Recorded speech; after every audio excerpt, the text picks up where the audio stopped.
Ang kwentong ito ay hango sa totoong buhay. Karanasan ito ni Carlo, taong 1961, Zamboanga. Sa papaanong paraan nga ba iginagalang ang isang nilalang? Ito ba ay sa pamamagitan ng ibinibigay nitong suporta sa kanyang nasasakupang lugar o baryo? Ikaw kaibigan, paano ka ba iginagalang sa lugar ninyo? Ito ba ay nakabase sa iyong asal o dahil sa mga kabutihang nagagawa mo sa inyong lugar?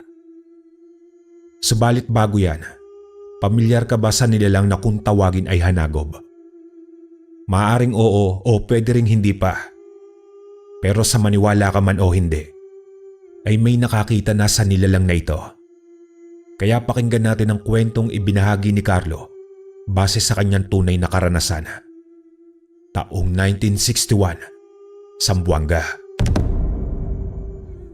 Noong mga panahong ito ay kasalukuyang kaming may kapitbahay na matandang lalaki na nagngangalang Peping. Ayon sa aking mga magulang, nag-iisa lang raw ito sa buhay at hindi nila malaman kung sino ang kaanak ng matandang iyon. Bago pa man magsama ang aking mga magulang, kapitbahay na raw namin itong si Manong Peping. Sa katunayan kung itsura lang ang pag-uusapan, masasabi ko sa aking sarili na wala sa kategorya nito ang edad na 70 taong gulang. Kung lakas lang ang pag-uusapan, masasabi ko rin sa aking sarili na sa ganong edad ni Manong Peping ay nakakaya pa nitong bumuhat ng isang sakong palay. Kung kaya naman ang kinamulatan ko ang matandang iyon simula ng aking kamusmusan, marami ng bagay ang naglalaro sa aking isipan. May mga pagkakataon rin na napapatanong ako sa aking ama tungkol sa pagkatao ng matanda naming kapitbahay. Subalit gaya ng mga tanong ko, maging ang Tatay Simon ay hindi rin ako mabigyan ng malinaw na kasagutan.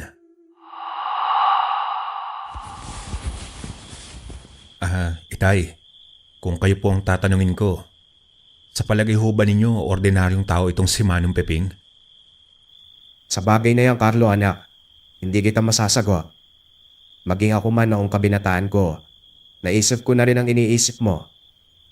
Pero ang sabi ng lolo mo sa tuhod, may pagka-immortal daw ang matandang kapitbahay natin. Gayunpaman hindi naman ako naniniwala sa mga pinagsasabi noon ng lolo mo. Para sa akin anak, maalaga lang sa katawan itong si Manong Peping at walang bisyo. Kung kaya napapanatili nito ang kanyang kabataan. Pero anong malay natin baka may iba pa itong ginagawa sa kanyang sarili. Dahil sa mga ipinaliwanag ng aking ama, masasabi ko rin sa aking sarili na hindi ako kumbinsido sa mga pinagsasasabi nito. Dahil malakas ang kutob ko noon na may sikretong itinatago itong si Manong Peping. Pero ayon sa aking ina, hayaan ko na lang daw ang aming kapitbahay. Total wala naman daw itong ginagawang masama sa aming baryo. Dagdag pa ng aking ama na kailangan naming respeto si Manong Peping. Lalo pa nga at mas nauna ito sa amin bago pa man kami dumating sa baryong kinatitirikan ng aming bahay. Kwento pa ng Tatay Simon sa akin na ayon sa lolo ko sa tuhod di hamak na mas nauna itong dumating sa baryo namin noong mga panahong kakaunti pa lang ang mga residente dito. Sa tansya ko nga noon may 50 taon nang namumuhay si Manong Peping sa aming baryo na nag-iisa at ni minsan wala pang nakita ang aking ama na kamag-anak nito. Hanggang isang araw nang masilayan ko ang matanda naming kapitbahay, diretsahan ako nagtanong rito ng mga ilang bagay. Manong Peping, matagal na po ba kayong naninirahan sa baryong ito? Matagal-tagal na rin, Carlo, iyo. Sa katunayan, inabutan ko pa ang mga ninuno mo. Pero bakit mo naman naitanong ang mga bagay na iyan? Kung inabutan po ninyo ang mga ninuno ko, di sana po ay matanda na rin kayo. Pero nakapagtataka lang dahil wala pong nagbago sa itsura ninyo. Hindi naglaon ay tumawa lang naman ito sa akin, sabay himas sa ulo ko. Pabulong din na sinabi sa akin ni Manong Peping na hindi siya ordinaryong tao gaya ng aking iniisip. Kung kaya naman napatitig na lang ako dito at sa isip-isip ko na ano kaya ang ibig nitong sabihin sa kanyang mga tinuran. Gayunpaman ay ipinagkibit-balikat ko na lang ang mga sinabi ni Manong Peping. Kaya naman sa bawat araw na dumadaan na nagkikita kami ng matanda naming kapitbahay, naging maayos naman ang lahat. Subalit hindi pa rin nawawala sa aking isipan ang mga bagay-bagay na ibinabahagi nito sa akin tungkol sa kanyang pagkatao. Pero ayon sa aking ama, wala naman daw masama kung uunawain ko ang mga sinasabi ni Manong Piping. Dagdag pa nito na marahil nagsasabi lang daw ng katotohanan ng matandang iyon. Bukod daw kasi sa kaibigan nito ang yumao kong lolo sa tuhod na ama ng aking ama, kung kaya labis rin ang respeto at tiwala ko rito. May mga pagkakataon rin na nakikita ko si Manong Piping na pag-alagala sa aming baryo at nakikipag-usap sa mga albularyo. Kaya naman ang minsan kong makausap si Manong Lito na albularyo sa aming baryo, tapatan ko itong tinanong ng mga bagay-bagay tungkol sa matanda naming kapitbahay. Mang Lito, gaano po ba ninyo kakilala si Mang Peping dito sa baryo natin? Si Peping baka mo, Carlo. Bueno ang masasabi ko lang sa taong iyon. Mabait ito at karespe-respeto. Kung hindi mo na itatanong iyo, ang matanda ninyong kapitbahay ang takbuhan ng mga taga-Karatig baryo kapag may nananalasang aswang sa kanilang lugar. Dahil sa aking mga narinig, mas lalong tumaas ang kuryosidad kong kilalanin si Manong Peping at alamin kung ano bang milagro ang mayroon dito. Sa paglipas pa ng mga araw, paunti-unti na akong nakakakita ng mga taong bumibisita rito na lalo pang nagpagulo sa aking isipan. Subalit ayon kay Manong Peping, na ang mga taong nakikita ko na nagpupunta sa kanyang pamamahay ay kaparte lang ng kanyang pagkatao. May mga pagkakataon din noon na nakikita kong lumuluhod ang mga ito sa harapan ng matanda. Samantalang noong masilayan ko ang mga taong iyon, tapatang sinabi sa akin ng mga ito na si Manong Peping lang ang kanilang pinaglilingkuran at wala ng iba pa. Kung kaya naman nang mapabalita ang pagsalakay ng aswang sa kabilang baryo, harapan akong ipinagpaalam nito sa aking ama na isasama ako nito sa lugar na iyon. Simon, maaari ko bang isama si Carlos sa kabilang baryo? Huwag kang mag-alala. Sandali lang kami roon at ibabalik ko rin siya kaagad. Kayo po ang bahala, Manong Peping. Wala naman pong problema sa akin ang mga bagay na iyon. At malaki po ang tiwala ko sa inyo. Sa pagbagtas nga namin ng daan patungo sa kabilang baryo, napansin ko na lang na sa bawat kabayan na aming nadadaanan, yumuyo ko ang mga taong nakakakilala kay Manong Peping. Maya-maya pa habang papalapit kami sa lugar na aming pakay, bigla namang may sumalubong sa amin na isang binata habang nagsasabi ng, Magandang araw po sa inyo, Kapeping. Ang aswang po na pakay ninyo ay naninirahan sa may bukid at siya po ay si Gido, isang dayuhan mula sa Kapis. Matapos kong marinig ang inilahad ng lalaking iyon, aminado ako sa aking sarili na ginapangan ako ng hilakbot sa buo kong katawan. Lalong-lalo na nang marinig ko ang mga katagang aswang na sa isip-isip ko totoo pala ang mga nilalang na yon. Ang akala ko kasi noon kapag nakakarinig ako ng mga salitang aswang, panakot lang ito ng matatanda sa aming baryo. Pero nagkamali ako. Makalipas pa ang ilang minuto, walang sabi-sabi naman akong inakbayan ni Manong Piping, sabay sabi ng, Ito ang tandaan mo, Carlo. Hanggat nabubuhay ako, walang sino mang demonyo ang pwedeng maghari-harian. Sa lugar na sakop ng aking kapangyarihan, hindi ako itinalaga ng mga maharlikang engkanto sa lugar na ito para hayaang maghari ang mga aswang. Ano po ba talaga kayo, Manong Piping? At bakit po lahat ng nasasalubong natin ay niyuyukuan kayo at ayaw nila kayong tignan sa inyong mga mata? Gayunpaman ay nanatili lang naman itong walang imik habang nakangiti sa akin. Maya-maya pa dalawang matanda naman ang sumalubong sa amin at umahagulgol sa pag-iyak ang babae habang nagsasabi ito ng, Kapeping, parang awa na po ninyo, tulungan po ninyo kami. Napatay po ng demonyong iyon ang nag-iisa naming anak. Kung gusto po ninyo, sasamahan ko kayo kung saan naroroon ang aswang na iyon. Dagdag pa ng mga ito sa amin na nakita nila mismo kung papaano ito nagpalit ng anyo bilang dambuhalang aso. Kung kaya naman alam ng mga ito kung sino ang dayuhang aswang sa kanilang baryo. Hindi naglaon nang matunto namin ang kinaroroonan ng pinaghihinalaang aswang. Harapan namang sinabihan ni Mang Peping ang mag-asawang iyon na kami na ang bahalang maningil sa aswang na responsable sa pagkamatay ng kanilang anak. Sa pagalis ng mag-asawang iyon, laking gulat ko naman nang tumingala sa langit si Manong Peping. Dahil noong mga oras na iyon, tinatakpan na ng maitim na ulap ang sinag ng araw sa kalangitan. Kung kaya naman sinabihan ako nito na manatili lang sa aking kinatatayuan.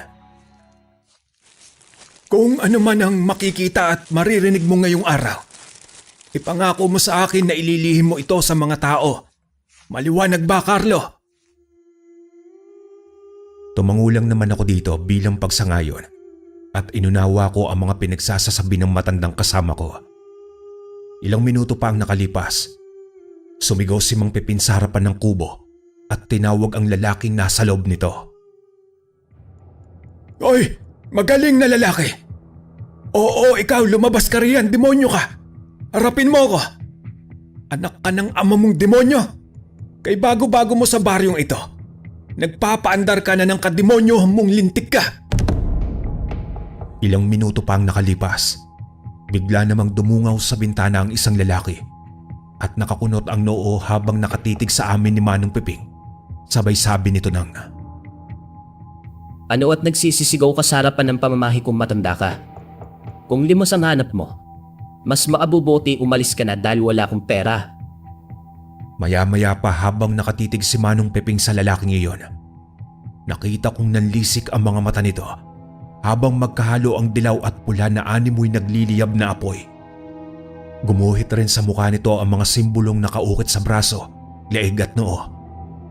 Aminado rin ako sa aking sarili na hindi ko alam kung ano ang ibig sabihin ng mga simbolong nakaukit sa balat ni Manong Peping. Kung kaya naman ang pinasok namin ng pamamahay ng lalaking iyon, laking gulat ko nang magsalita ito ng, Aba, teka, sandali. Ikaw si Peping? Yung hanagob na aswang at engkanto. Naloko na. Nagkamali ako ng pinuntaang baryo. Patawad po sa mga ginawa kong kapamahasan, Panginoon. Parang awa na po ninyo, buhayin lang po ninyo ako. Pangako, alis na po ako sa lugar na ito. Huwag papatayin at bubuhayin! Para magpalipat-lipat ka ng baryo at muling papatay ng mga inosenteng tao. Ganon ba? Alam mo bang ang mga demonyong gaya mo ay walang karapatang mabuhay sa mundo? Ang lahat ng aswang na nakakakita sa imahe kong ito ay pinatay kong lahat. Nabuhay ako ng ilang siglo at sa tingin mo bubuhayin pa kita? Ngayong nakita mo na ang aura ng isang hanagob. dahil sa mga pangyayaring iyon, bigla namang hinawakan ni Manong Peping ang pagmumukha ng aswang na iyon habang nakaluhod.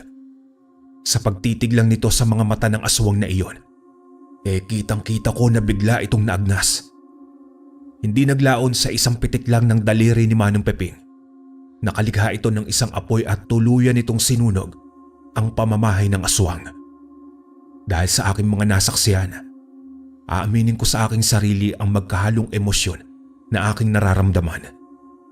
Isang emosyon ng pagkamangha dahil sa abilidad ng isang hanagob at isang emosyon ng takot dahil wala itong awa kung pumatay ng mga mapaminsalang aswang. Napagtanto ko rin sa aking sarili na kaya pala ang mga nasa lubong namin sa daan noong papunta kami sa baryong ito ay pawang na kayo ko. Dala marahil iyon ng matinding takot ng mga ito kay Manong Peping. Pero habang binabagtas namin ng daan pa uwi, tapatan akong sinabihan nito na wala naman daw akong dapat ikabahala sa kanya. Dagdag pa nito sa akin na ang mga ordinaryong tao lang ang pwedeng tumitig sa mga mata ng isang hanagob. Kung kaya naman sa paglipas pa ng mga araw, palagi na akong isinasama ni Manong Peping sa kanyang mga lakad kapag may tinutugis itong aswang. Dagdag pa nito na ang mga nilalang na nakikita kong pumupunta sa kanyang pamamahay ay ang kanyang mga tapat na disipulo. Nagmula raw ang mga ito sa iba't ibang lahi ng mga aswang na lumilipad at mayroon din namang mga gumagapang sa lupa. Nagkataon lang daw na ang dumadaloy na dugo kay Manong Peping ay pinaghalong aswang na bang-awan at maharlikang engkanto.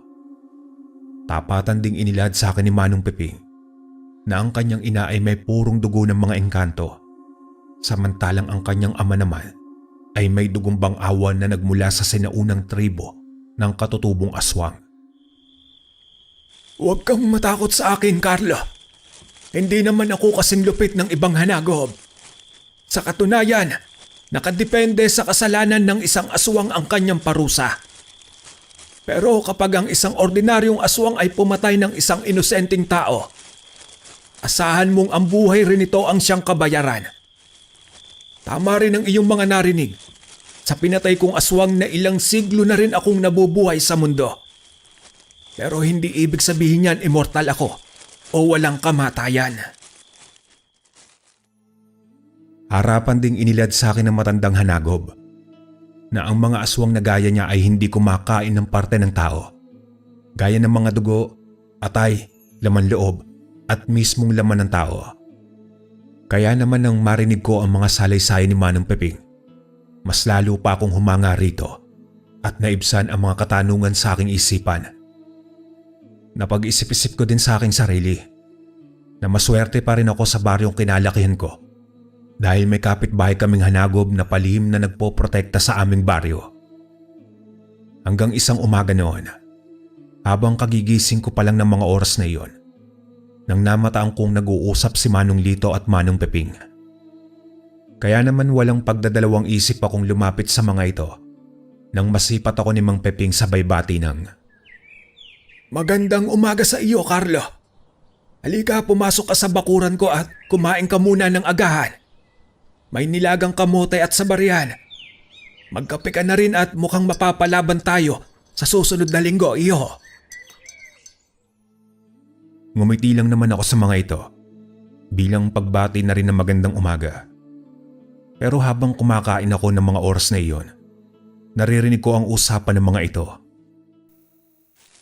Peping, natutuwa naman ako dahil napuksa mo ang aswang na malakat sa kabilang baryo at kasama mo pa ang apo ng yumao nating kaibigan na si Doreng.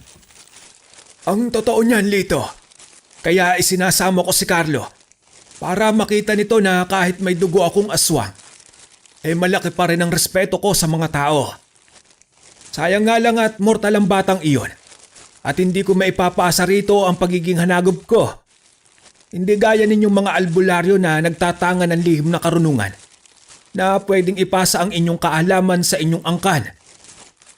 Maaari ko lang pasahan si Carlo ng isang bertud na may kakayahang kontrolin ng emosyon ng isang aswang at paamuhin ito. Pero hindi ang pagiging hanagob ko na kinatatakutan ng mga aswang. Siya nga pala, Peping. Naiparating na ba sa'yo ng mga disipulo mo ang pangkat ng mga mangalok na aswang na namemeruiso roon sa 3 baryo mula rito sa atin? Ang lakas talaga ng loob ng mga demonyong iyon. Mula Maguindanao dumayo pa rito sa Libanon para magkalat ng kanilang kademonyohan. Humanda sila sa akin, akala yata ng mga ito mahinang angkan ang pinanggalingan ko.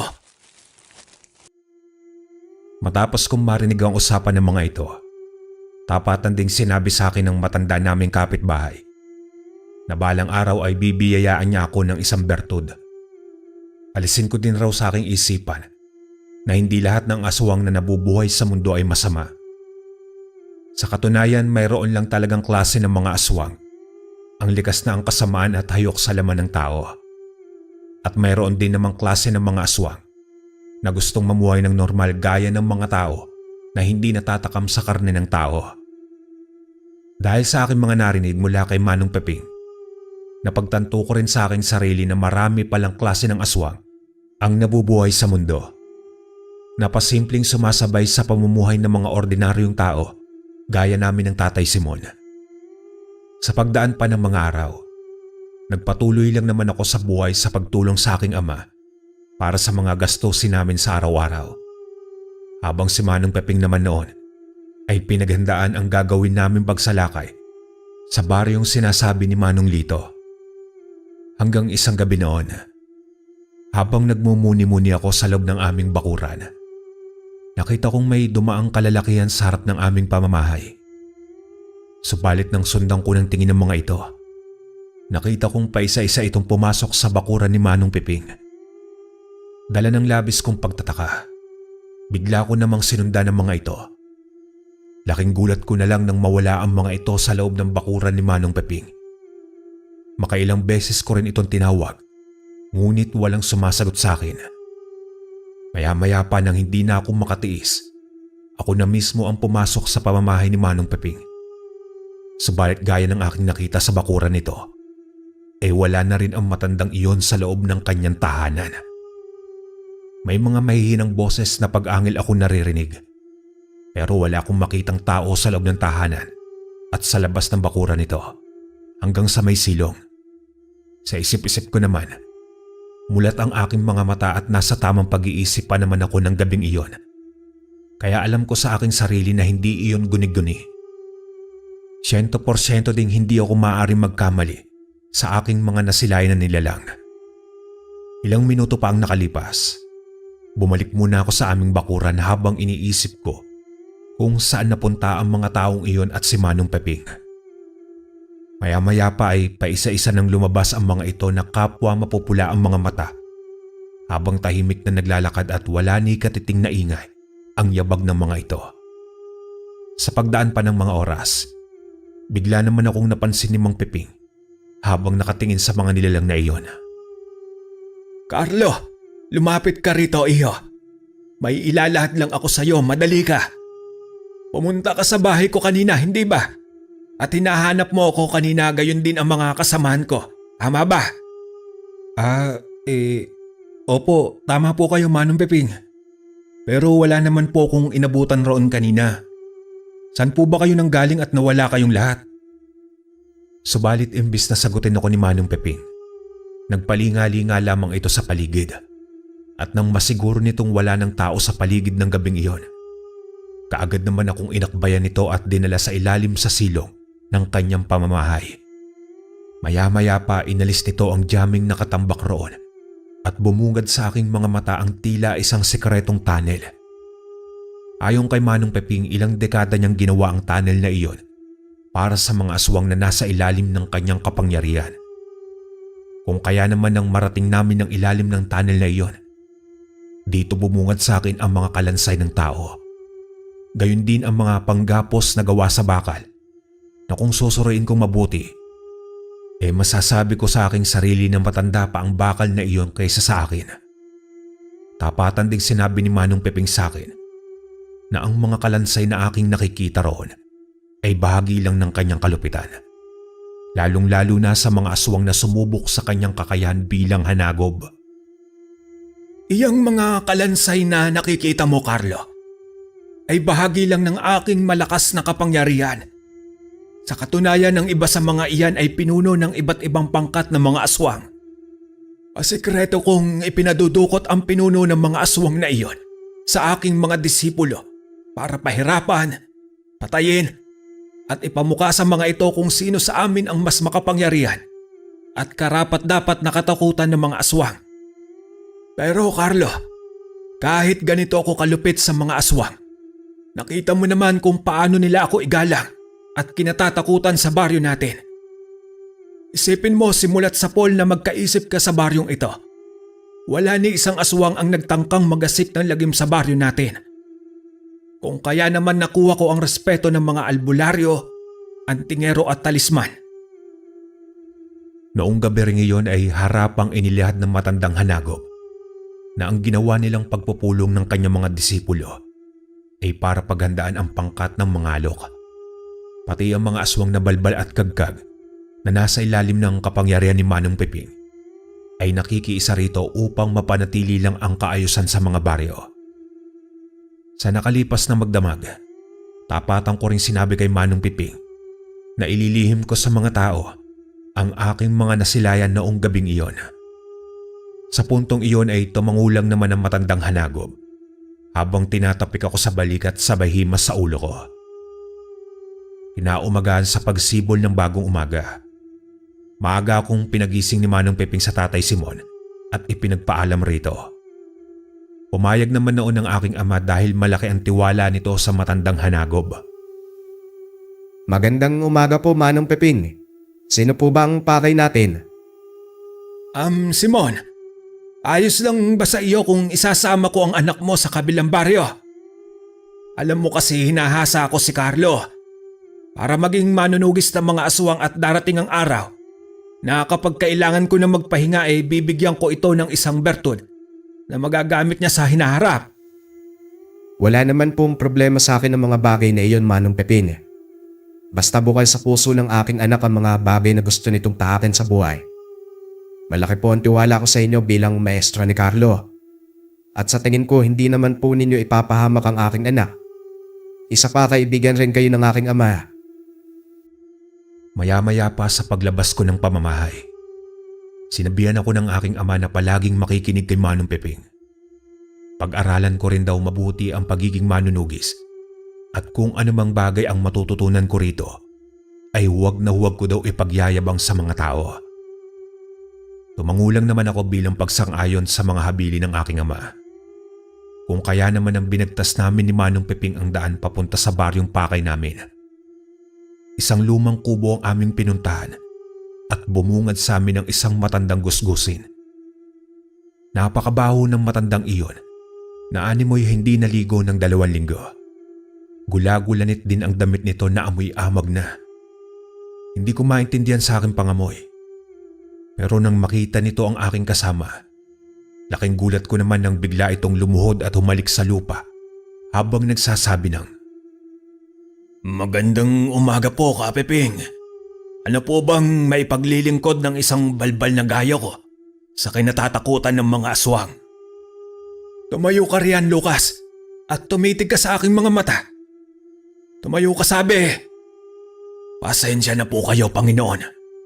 Pero wala pong karapatan ng isang balbal na kumakain ng bangkay na tumitig sa mata ng isang mataas na uri ng aswang na hanagob. Huwag kang mag-alala, Lucas. Hindi ako naririto para patayin ka. Ang kailangan ko ay ang impormasyon kung sino ang pinuno ng mga mangalok na nakatakdang manalasa sa baryong nasasakupan ko. Iyon po ba, Kapeping? Pinamumunuan po ang pangkat na iyon ni Saya. Hindi lang mga bangkay sa sementeryo ang kanilang binabarubal. Kung hindi ang bagong bangkay rin na nakaburol ay inaagaw ng mga ito sa mga kamag-anak ng yumao. May mga pagkakataon din na kapag walang makuhang bangkay ang mga ito, buhay ng tao ang ginagawa nilang pamatid gutom.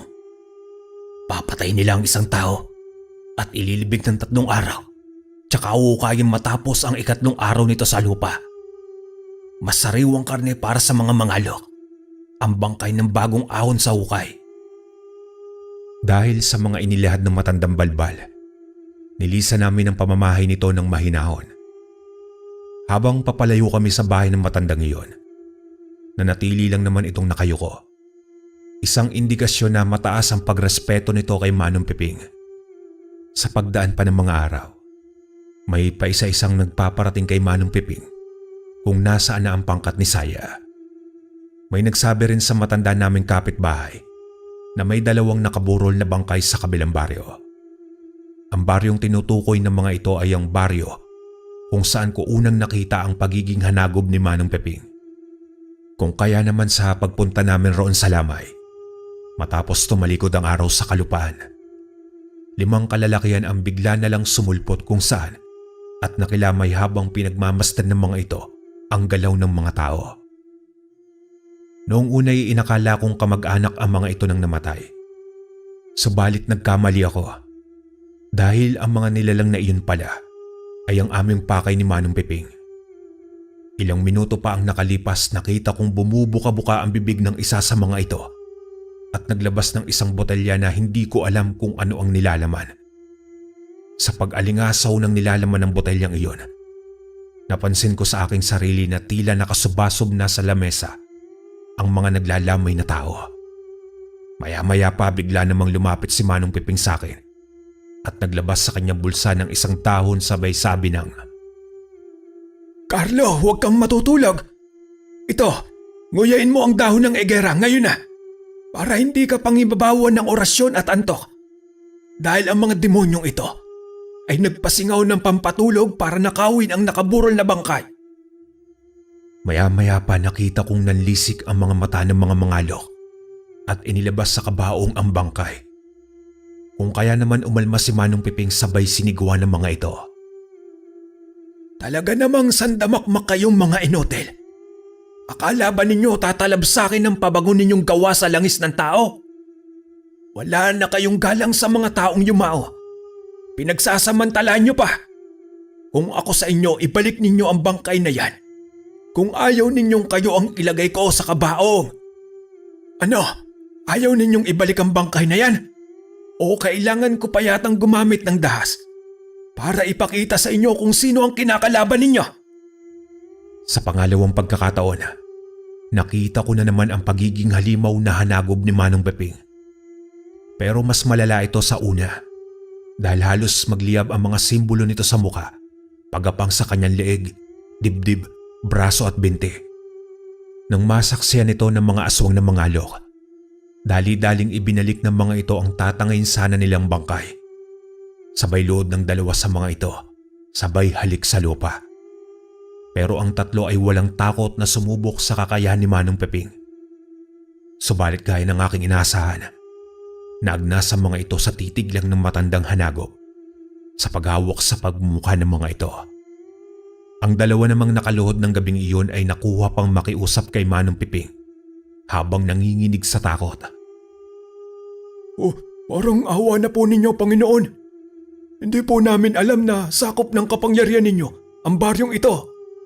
Iyan ang mahirap sa mga demonyong gaya ninyong mga mangalok. Hindi ninyo inaalam ang mga bagay-bagay tungkol sa isang lugar at kung sino ang mga nananahan dito.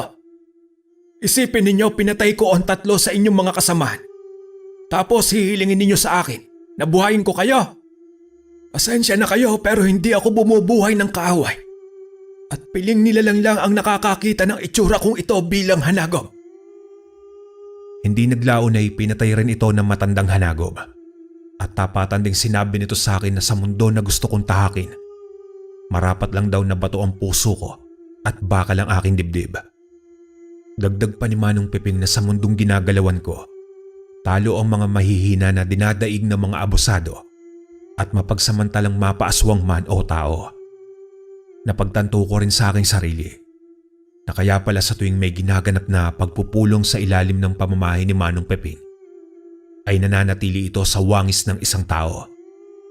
Dahil batid ng mga disipulo nito na kung ipapakita niya ang wangis ng isang hanagob, 100% manginginig sa takot ang mga ito. Pero alam niyo ba sa paglipas ng panahon, ibinigay sa akin ni Manong Piping ang ipinangako nitong bertod sa anyo ng isang bato na makailang beses ko ring nasubukan sa pagpapaambo ng mga aswang at tao. Gayunpaman nang dahil sa bertod na aking tinatangan, ay nakuha ko ang respeto at paggalang ng mga aswang at albularyo. Ramdam ko din sa aking sarili ang pagdoble ng aking espiritual at pisikal na lakas, na higit pang doble kaysa sa mga antingero at talisman. Magpas hanggang ngayon, Kuya Proy, ginagamit ko ang pamana ni Manong Piping na bertod at ginagamit ko rin ang magagandang bagay na itinuro sa akin ng aking maestro. Hanggang dito na lang po ang aking kwento at maraming salamat po sa inyong lahat. Magandang araw po sa iyo, Kuya Proy. Isa ako sa masugid na tagapakinig sa inyong channel. Naaaliw po kasi akong makinig sa mga kwentong ibinabahagi ng inyong mga sender. Ako pala si Gilbert, nakatira dito sa lalawigan ng Samar. Nais ko pong ibahagi sa inyo ang kwento tungkol sa aking abuelo. Naganap ang mga pangyayaring ito dekada 60. Ayon kay Lolo Mario, binata pa lamang siya ng mga panahong ito. Abalang-abala siya sa paggagapas ng palay ng araw na iyon kasama ang kapatid niyang si Emilio na nasa edad 15 taon pa lamang. Habang abala umano siya sa pagtatrabaho sa katanghaliang tapat, ay tinawag siya ng kapatid niya at inaya na siya nitong umahon muna sa palayan para kumain. Sumunod naman siya ritong umahon sa palayan at naglakad na sa tabi ng pilapil papunta sa puno ng bayabas. Doon sila sisilong para mananghalian. Nang makarating na sila sa pagsisilungang puno, ay inilabas na ng kapatid niya ang baunan. Tinanong niya ito kung ano ang ulam nila. Sumagot naman ang kanyang kapatid na toyong inihaw lamang daw ang kanilang ulam. Yun lang kasi ang nakayanan ng kanilang inang bilhin. Kung hindi niyo po kasi naitatanong mga kalakbay, nang mga panahong iyon ay sobrang hirap daw ng buhay nila. Kumbaga kahig isang tuka lamang sila. May sakit kasi ang ama niya at nakaratay na sa higaan. Kaya naman ay hindi na ito makakapaghanap buhay. At dahil sa siya ang panganay ay siya ang nagpupursiging magtrabaho para may makain sila sa pang-araw-araw. Ang nanay niya ay hindi naman pwedeng palaging magtrabaho dahil ito ang nag-aasikaso sa kanilang amang may sakit. Kaya't ang ginagawa na lamang nito ay sumasideline sa pagiging labandera. Napabuntong hininga na lamang siya nang makita niya ang ulam. Halos araw-araw na lamang kasi ay ganun ang ulam nila. Pakiwari niya ay para magkakasakit siya sa kidney kung magtatagal pang palaging ganun ang ulam nila. Emilio, mamaya samahan mo akong manghuli ng isda sa ilog para maiba naman ang ulam natin. Mais na bigas na nga lang ang pagkain natin. Pinarisan pa ng tuyong inihaw. Wika ni Mario sa kanyang kapatid. Tumango naman ang kapatid niya at nagwikang sana lang hindi sila gaanong mapagod mamaya para may lakas pa sila na manghuli ng uulamin sa ilog. Napabuntong hininga naman siya at napasambit na lamang sa sarili na bakit ang hirap ng buhay na dinaranas nila. Sige po Kuya Mario, kumain na po muna tayo para makapagpahinga ng panandalian kahit papano. Wika pa ng kapatid niya. Makaraan lamang ang mahigit kalahating oras ay bumalik na sila sa paggagapas ng palay. Minadali na niya ang pagtatrabaho para kaunti na lang ang babalikan nila kinabukasan. Habang abala nga siya sa ginagawa, ay may nasipat siyang kakaibang bunga ng palay. At nag-iisang bunga lamang iyon na malapit lamang sa pinagputulan niya. Maging ang puno niyon ay kakaiba't kinapitan ng napakaraming linta. Ayon pa kay Lolo Mario, noong tinititigan niya ang nag-iisang bunga ng palay, ay mas malaki iyon ng bahagya kumpara sa ordinaryong palay at parang kumikinang ng bahagya. Ang puno naman noon ay nag-iisa lang rin at may katabaan. Di gaya ng ibang mga punong nag-uumpukan. Dahil nga sa kakaiba iyon, kung kaya't nagkaroon ng kuryosidad sa isipan ni Lolo Mario, kaya namang kinuha niya iyon. Pagkahawak niya ng palay ay nakaramdam siya ng kakaiba at namangha siya sa kadahilan ng matigas iyon na parang bato. Palay ba talaga to o ano? Tanong ni Mario sa kanyang isipan. Pero parang hindi eh. Sambit niya. Dahil sa naisip niyang may gagawin pa siyang trabaho, kaya't nagpunit na lamang siya sa laylayan ng damit na suot niyang kulay pula. Tapos ay binalot ang bagay na nakuha at isiniksik sa bulsa. Nang matapos niyang gawin iyon, ay nagpatuloy na siya sa ginagawang trabaho. Kinahaponan, pasado 5:00 na sila umuwing magkapatid. Habang naglalakad sila pauwi ay naalala niya ang palay na nakuha niya kanina. Kinapa niya iyon sa bulsa para suriin kung anong klaseng palay nga ba iyon. Naisip niya kasing kakaiba ang binhi noon at baka nahalo lamang sa mga binhi ng palay. Noon nang tignan niya iyon ay ganun na lamang ang pagtataka niya mga kalakbay. Gawa ng tandang-tanda niya na noong ibinalot niya iyon ay palay pa lang. Pero bakit nang tignan niya uli ito ay bigas na. Subalit ang ipinagkaiba lang ay matigas iyon na parang bato. Hinahawakan niya pa iyon at tinitigang maigi. Baka kasi namamalikmata lamang siya. Kinurap-kurap niya ang mga mata pero ganun pa rin. Hindi pa rin nagbago ang nakikita niya. Hoy Kuya Mario, anong tinititigan mo dyan? Nagulat siya nang magsalita ang kapatid niyang si Emilio. Saglit namang siyang lumingon. Mabilis na ibinalot niya uli sa telang pula ang kakaibang bagay na hawak niya at nagmadali nang isinilid sa may bulsa. Kuya, bakit po huminto ka? Anong tinitignan mo? Tanong muli ni Emilio. Ha? Wala. Tara na, dalian na natin maglakad para makarating na tayo kaagad sa bahay. Tugon niya at nagpatiuna ng maglakad. Hindi naman na muling nag-usisa ang kapatid niya at nagpatuloy na sila sa paglalakad. Pagkarating nila sa bahay ay naabutan niyang nagluluto ang kanilang ina. Nagmano muna sila ng kapatid niya sa kanilang ina bago pumunta sa poso para maglinis ng katawan. Nang matapos na siyang maglinis ng katawan ay nagpalit na siya ng damit. Tapos ay inilagay niya sa posporong walang laman ang nakuha niya kanina sa may palayan. Saka naman inipit niya yon sa damitan. Naisip niya kasing itanong kay Tata Pilo ang tungkol sa bagay na nakuha niya kapag papunta siya sa bahay nito. Matapos nga niyang mailagay iyon sa damitan, ay lumabas na siya ng silid. Pagkatapos ay nilapitan ng kanyang ina at nagwika siya na ang magpapatuloy sa pagluluto. Sinabi naman ng kanyang ina magpahinga na lamang siya dahil paniguradong pagod ito. Nay, ako na po. Alam ko pong pagod din kayo. Magpahinga na po kayo. Tatawagin ko na lang kayo kapag nakapagluto na po ako. Wika niya sa kanyang ina. Lingid sa isip ni Lolo Mario noon kalakbay na iyong bagay palang nakuha niya ay siyang magbibigay sa kanya ng kakaibang lakas ng pangangatawan at swerte sa buhay. Kinagabihan, hindi na natuloy pa ang plano sana ni Lolo na manguha na isda sa ilog. Gawa ng biglang umulan ng malakas. Kaya nagpahinga na lamang siya. Habang nasa kalagitnaan na siya ng pagkakatulog, nagising na lamang siya nang biglang makarinig ng boses lalaki sa labas ng bintanang malapit sa kinahihigaan niya at tinatawag ang kanyang pangalan. Hindi na niya sana papansinin ang taong tumatawag sa kanya. Kaya lang ay nakaramdam siya ng panlalamig sa katawan. At para bang may nag-uudyok sa kanyang lumabas ng bahay para puntahan ang kung sino man ang tumatawag sa kanya. Mario, lumabas ka riyan at mag-usap tayo.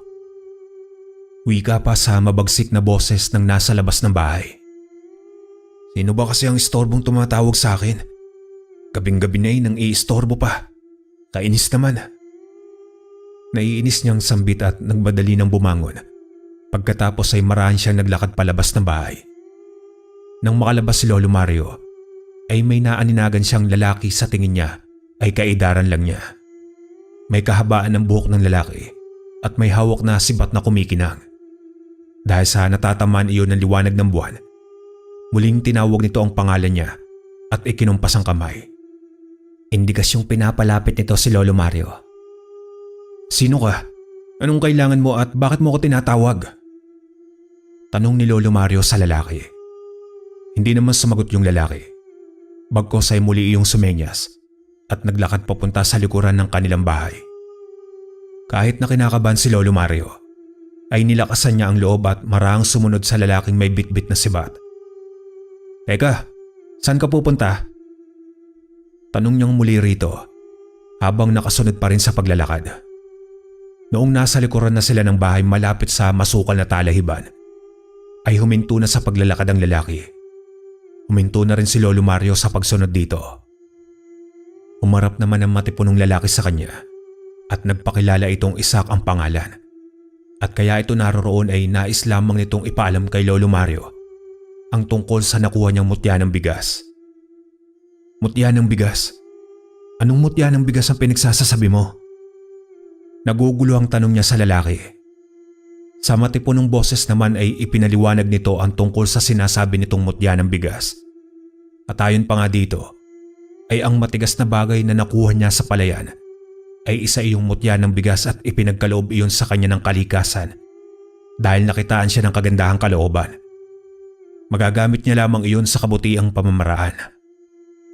Subalit kapag ginamit niya sa masama ang mutyang ipinagkaloob nito sa kanya, ay mawawalan iyon ng bisa at lahat ng mga maipupundar niya ay unti-unting mawawala na parang bula. Palagi niya lamang iyong dalhin kahit saan man siya magpunta.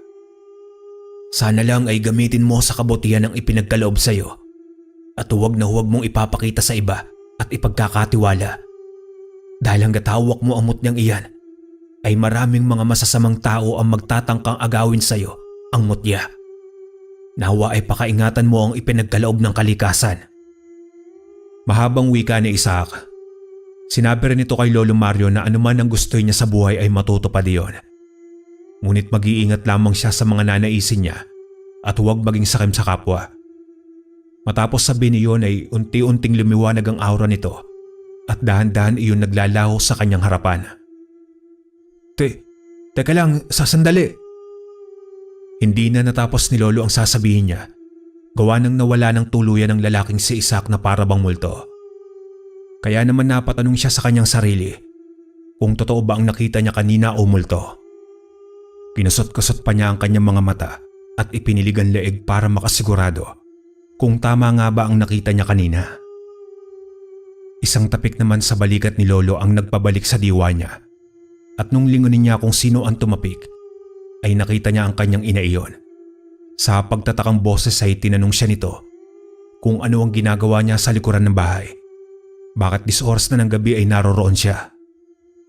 Kaya naman hindi malaman ni Lolo Mario kung ano ang sasabihin niya sa kanyang inang nagtatakang nakatingin sa kanya. Dahil malamang sa malamang ay hindi naman maniniwala ang kanyang ina kung sasabihin niya rito ang tungkol sa nakita niya. Bago pa man siya makapagsalita ay sinabihan siya nitong mukhang nananaginip na naman siya at naglalakad ng tulog. Sumunod na raw siya rito sa loob ng bahay at ikakandado na nito ang pintuan. Kakamot-kamot sa ulo na lamang si Lolo Mario habang nakasunod maglakad sa kanyang ina. Nang makapasok na nga sila sa loob ng bahay, ay dumiretso na siya sa loob ng kanyang silid habang iniisip kung totoo ba iyong nakita niya o imahinasyon lamang. Nang gabing iyon ay hindi siya makatulog pagkat inumaga na siya sa kakaisip kung ano ba talaga ang nangyari.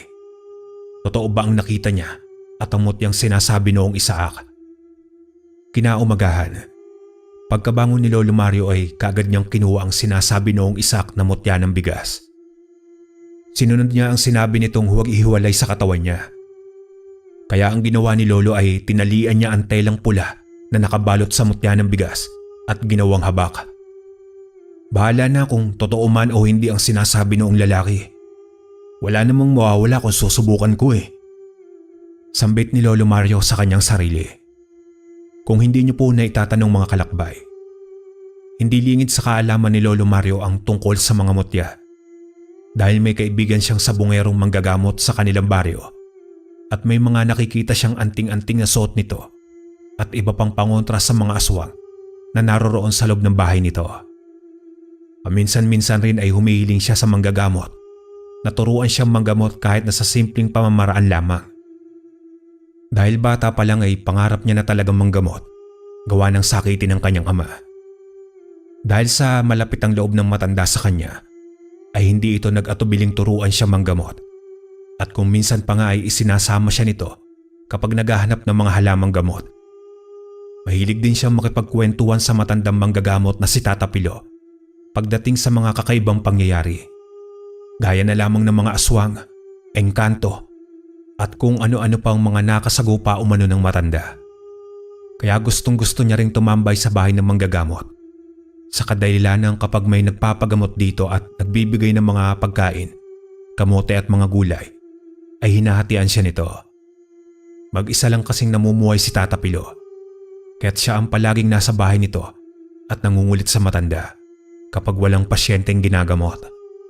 Lumipas sa mga araw ay nakakapansin na siya ng kakaibang pangyayari at pagbabago sa kanilang buhay.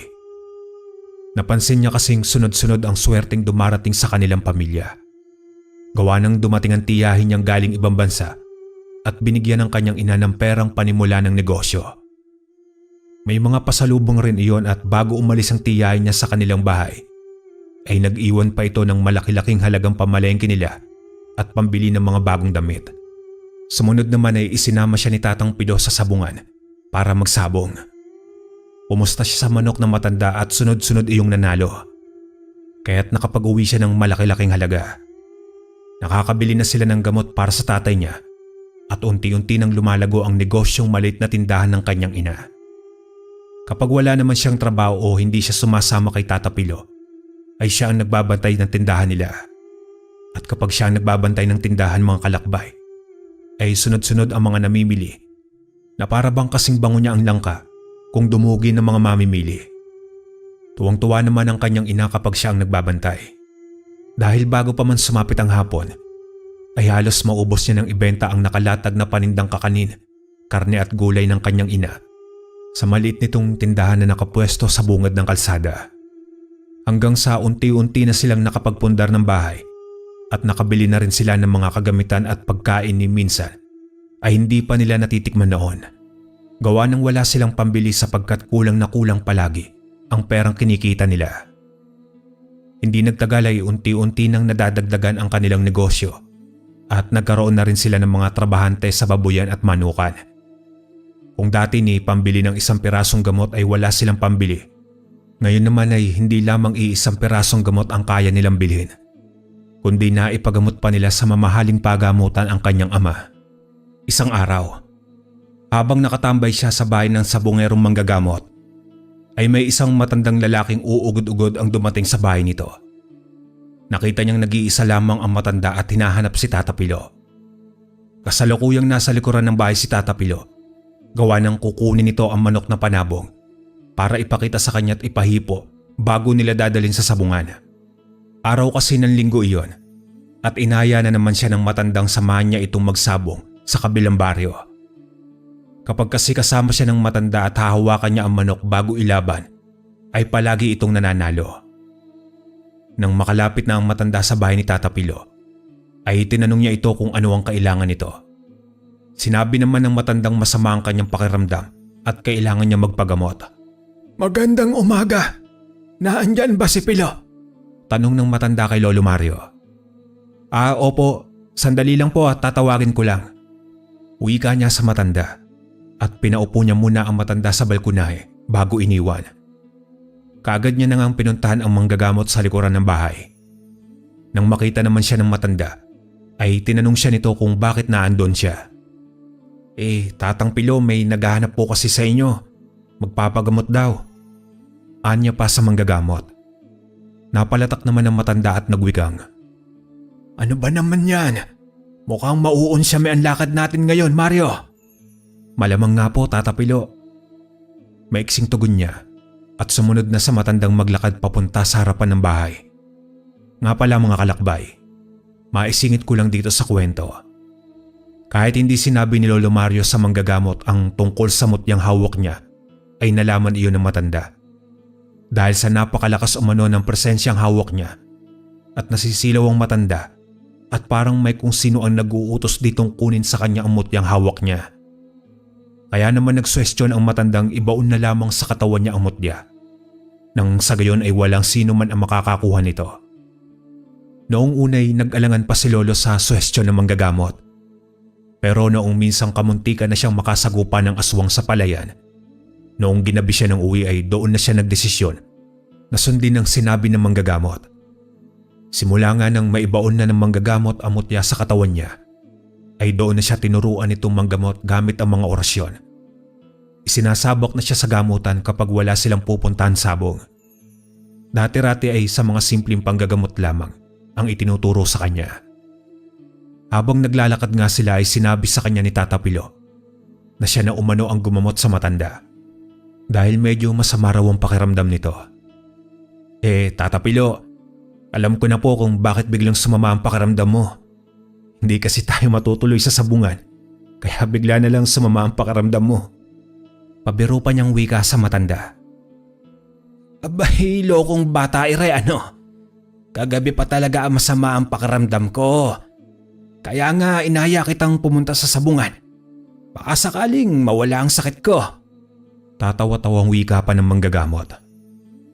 Pero kasi po Tata Pilo, pag-aalang ang wika ni Lolo Mario sa matanda. Kung hindi niyo po kasi naitatanong mga kalakbay, unang tingin niya pa lang sa matanda kanina ay alam niya nang may kakaiba dito at alam niyang mahihirapan siyang gamutin iyon kung sakasakali man. Kaya naman sinabi niya ang dahilan sa manggagamot at nag-aalangan siya kung susunod ba siya sa utos ng manggagamot o hindi. Pero tinawanan lamang siya ni Tata Pilo nang malaman nito ang dahilan kung bakit parang nag-aalangan siya. Ano ka mo? Nakung bata ka. Kung hindi mo lang alam, mas malakas ang gabay mo kaysa sa akin. Kaya't alam kong kayang-kaya mo iyong gamutin. Wika pa sa kanya ng manggagamot. Lingid sa kanyang kaalaman, Hindi pa man nakikita ni Tata Pilo ang matandang gagamutin, ay alam na nito kung ano ang dinadalang problema ng matanda. Nang naroroon na sila sa balkonahe at kaharap na nila ang matandang magpapagamot, ay wala na nga siyang nagawa pa kundi sundin ang utos ng manggagamot.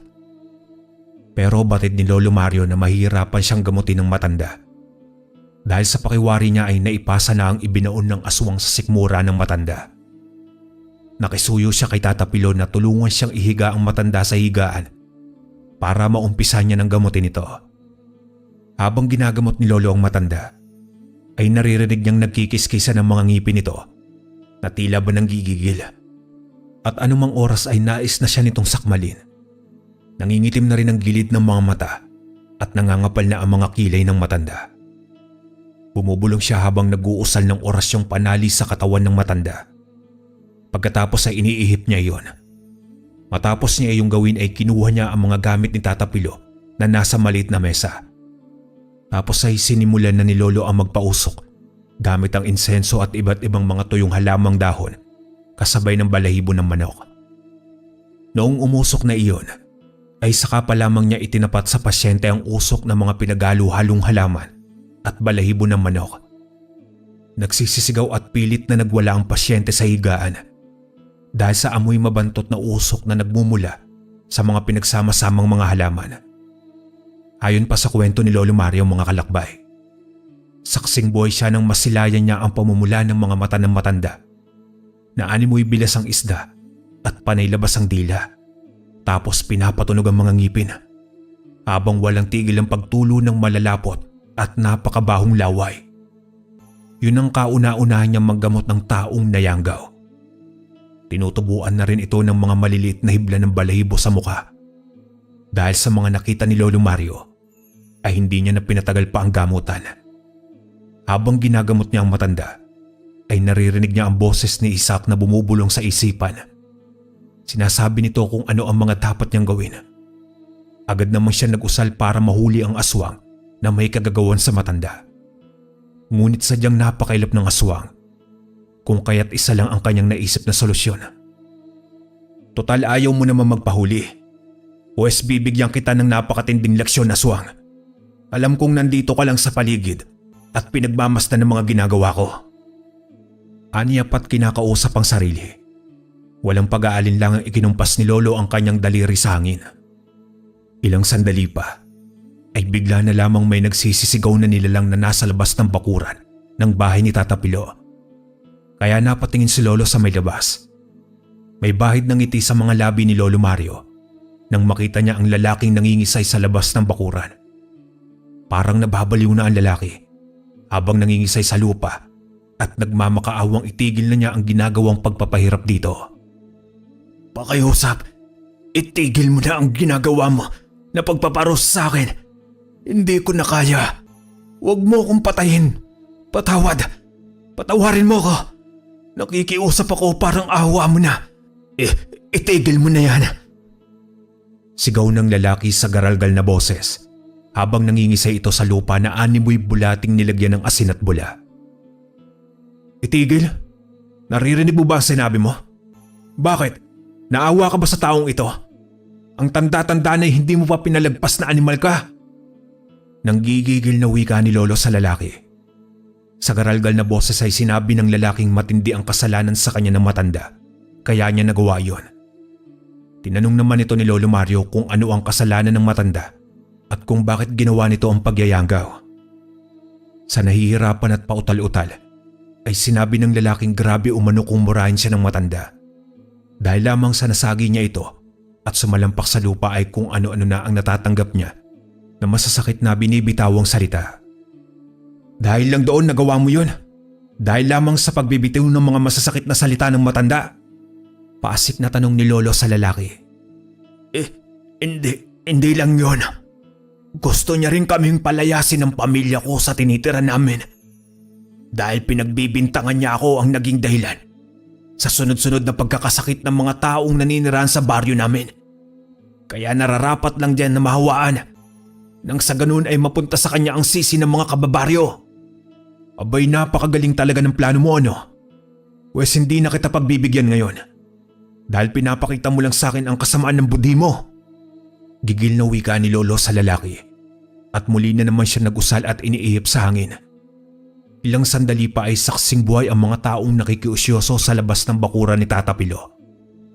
Narinig kasi nila ang malakas na pagsigaw ng lalaki kung kaya't naglabasan sila at doon nga ay napanood nila ang kaganapan. At kitang-kita nila kung paano manigas at mabawian ng buhay ang lalaking nangingisay. Ang ipinagtataka ng mga tao, walang humawak o gumalaw man lang sa lalaki, kaya papaano ito namatay? Matapos ang mga kaganapang iyon, ay walang ano-anong bigla na lang sumuka ng kulay berdeng likido ang matanda. Kaya mabilis niyang pinaupo ang matanda at tinapik-tapik ng bahagya ang likurang bahagi. Pagkatapik ni Lolo Mario ay bigla na lamang bumulwak ng suka ang matanda. Hanggang sa mailabas nito ang isang kulay itim na hayop na kasinlaki lamang ng sisiw. May balahibo na ang hayop at may pakpak na rin. Patay na nang bumagsak ito sa sahig kaya pinulot kaagad ni Tata Pilo iyon at ibinalot sa itim na tela. Tapos ay may inusal ang manggagamot at iniihip sa itim na tela na para bang sinelyuhan niya iyon. Nang sa gayon ay hindi nang mabubuhay muli ang hayop at wala nang susunod pang magiging biktima. Labis-labis naman ang pasasalamat ng matanda sa kanya dahil sa ang buong akala nito ay mapapadali nitong makita si San Pedro dahil sa kagagawan ng lalaking bantog na aswang sa baryong tinitira nito. Biniro naman ito ni Lolo Mario at nagwikang mabuti sana kung si San Pedro ang makikita nito kapag sumakabilang buhay na. Paano na lang kung iba? Kaya naman natawa na lamang ang matanda at muling nagpasalamat kay Lolo Mario. Hanggang dito na lang po ang aking kwento. Maraming salamat.